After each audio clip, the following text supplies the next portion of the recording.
Hey, this is Don from Padlock Technologies again. Got another question of what small businesses or even medium-sized or large businesses can kind of do to protect themselves right now. That's a wide topic. There's so many different things that you can possibly do.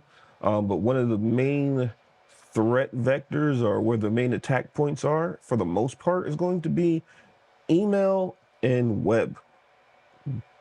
That's where most of your attacks are going to come from, right? If you, case in point, phishing attacks, spear phishing attacks, a lot of social engineering kind of stuff. Drive-by malware, when you go to a site, click on a link, takes you to the site, download something in the background. Now that thing could move laterally throughout your network.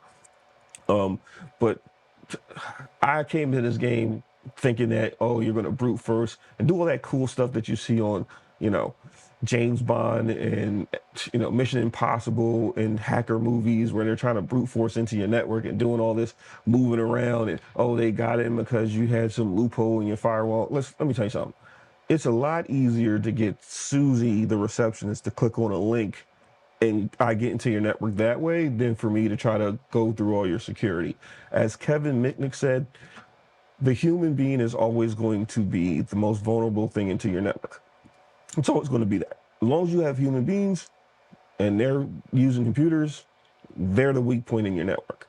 So to get around that, there's a couple things you have to layer around the human being. So first things first, you need to make sure you have some type of email security and web security. I know, I'm a Cisco kid.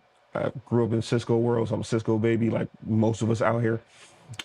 CES, which is Cisco's email security, the cloud-based one, or you can get yourself an ESA. Haven't seen an ESA in the field in a while, so it's probably better to use the cloud-based version, which is CES. Or and then on your web security side, you want to do something like Secure Access, which is going to handle your security for web.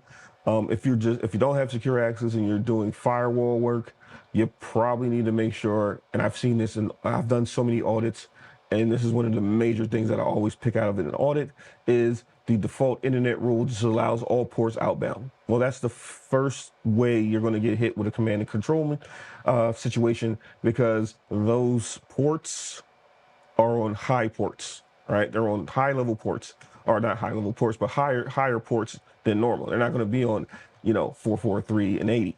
They're probably going to be on some really large TCP port that goes back to a command and control machine. Now I can get an interpreter shell if you're using something like Metasploit. I can get a interpreter shell or reverse bind shell basically to get back to the machine once I pop the box, right? So if you had a firewall, you really need to make sure if you're allowing default internet rules, is you should only allow the traffic that is needed to do internet traffic. So that's like your, HTTP, which is, I would be careful allowing that out, but there's still HTTP sites out there, but any legit site is going to be, TLS. HTTPS, you want to do DNS if you're, sending your DNS for non-local FQDNs. You want to do NTP if you're doing an NTP server and syncing it somewhere outside. You may want to do ICMP just to make sure you can reach a destination if you can ping it, if they even allow ping, stuff like that. Lock down the internet security rule. Don't just, I've seen way too many like lazy engineers. Unfortunately, they're out there that just like, okay, default internet, everything goes outbound. And then when they get a malware attack because the malware was being transferred on a high TCP port or the command and control machine was doing a reverse bind shell to on a high TCP port, guess what happens? They're like, how did we get that? Or how did that happen when we got all these other rules? Well, if you know stateful firewalls, that once I'm allowed by the rule, the reverse traffic is allowed by default, right? So that's how you put some security controls, some logical controls around the human being. The last thing that you need to do is also train your employees. You need to train your employees how to spot a phishing email.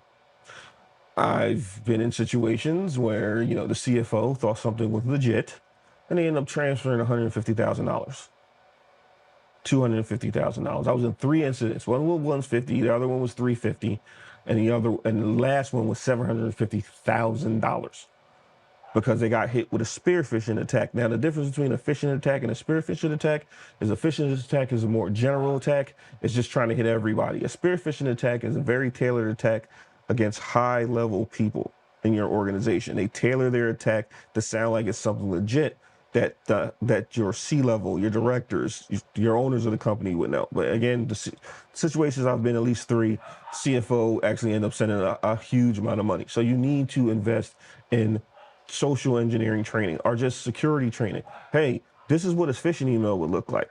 Hey, this says it's from Amazon, but if you hover over the link, that's not an Amazon link. Does this even look legit? Right? And before you click on anything, you need to make sure you scan that email. And if it's coming from somebody you know, you need to contact that person and say, hey, did you send me this email? That's a quick tip. But you need to invest in security training, right? Because again, as Kevin Mitnick said, the weakest point in your network is the human being. As long as you have human beings, you are susceptible to getting attacked. It's no longer a if, it's a when. So hopefully that answers the question of, how you can protect yourself somewhat, because there's other things that you need to do. I did a video that was talking about detection, prevention, and recovery. You need to have a layered approach, or what they call defense in depth. And this is the 2 things that you can layer around in the whole defense in depth concept. Hopefully that answers the question. Hopefully this helps you out if you're a small business owner or something like that. Hopefully this tip helps you from getting, popped and then having critical information either destroyed or exposed out to your network. If you need help with this, I'm going to put some links in the description here. So you can contact me. We can have a discovery call, kind of see what you're doing now. Maybe you can get an audit to see if you're up to snuff when it comes to your security controls that you implemented. Other than that, have a nice day. Hopefully this was informative, and thank you.